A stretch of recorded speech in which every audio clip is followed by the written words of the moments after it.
Tank ఆకును రింపిన తర్వాత ఈ ట్యాంకు కవర్ పెడతాం. అయితే దీంట్లోకి మనం ఆవిరి తీసుకొస్తాం. ఓకే. అక్కడ దాంట్లో నుంచి ఆవిరి అనేది ప్లస్ ఆయిల్ మనం ఇవి రెండింటి ద్వారా చేసుకోవచ్చు. ఓకే. ఇది ఒకటి వాటర్, వేస్టేజ్ వాటర్ దీని నుంచి వెళ్ళిపోతుంది, ఇందులో నుంచి వచ్చేది.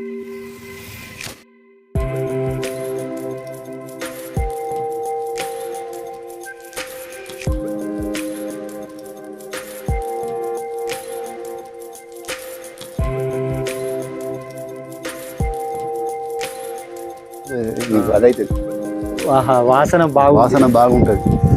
బాగుంది స్మెల్. మనం పసుపు ఉడకబెడుతుంటే అసలు ఈ ఐడియా మీకు ఎలా వచ్చింది సార్? అసలు ముందు పాకును గాలబెడుతుంటే వచ్చినటువంటి ఐడియా.